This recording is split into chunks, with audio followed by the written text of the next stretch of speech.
everyone, it's our pleasure to be here today. We are Quỳnh and Huyền from class AA2 at Huyền Secondary School.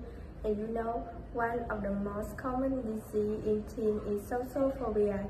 Right now, 1 in 14 people around the world have this disease, and each year, over $42 billion are spent to treat this mental health problem. Social phobia is a psychological disease that requires a lot of communicating and getting along with everyone. And today I will tell you a story about psychological illness called social phobia. The story is inspired by the internet. I was an active girl who had fun with everyone. After finishing the level transfer exam and being exposed to a new environment, I was very happy and excited to make new friends. In the early year, I was an artist student who was loved by teacher a lot. But in the long time, I was changed as a completely different person than before. A quiet, pleasant person, rebellious, from a person who always silent to a person with social fear. So what made a person with disease or a girl in the story about become a person with social phobia?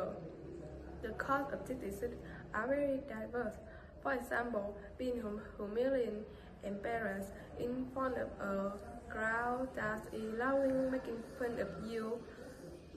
fun of you, all situation go on, and dozens of eye and different expression appear, which can be negative or positive, but the tendency to think about negative can be more.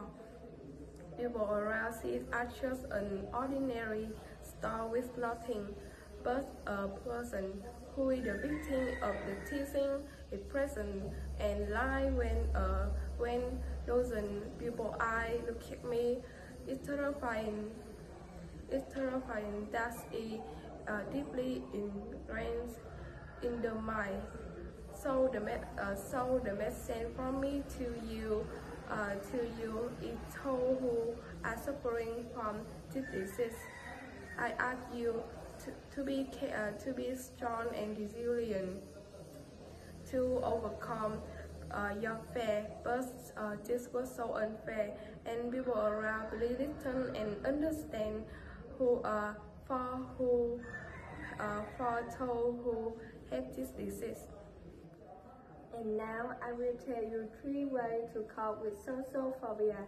The firstly is feeling like you are in control of your life. Do you sometimes find that you put off starting something because you just don't really enough? Do you find it hard to choose? A way to overcome this lack of control in life is do it badly. This is speed up your decision making and catapult your strength into the action. For example, we aim for success but never end up doing anything because the standard that we set for ourselves are too high, so we feel very stressed and delay starting to do it. So do it badly free you up to take the action. And the secondly is to forgive yourself. People who have a social phobia usually think a lot about their worries, what they are doing wrong, how bad they feel all day long. They're not kind to themselves. So it is a time start to kind with themselves, start to supporting and forgive themselves. And finally, it's very important is having a purpose in life. Purpose is very important in many ways. It is a reason, give you a reason to wake up every morning, producing a goal to work towards, give you a sense of identity, and it also gives you a better health. Thank you for listening.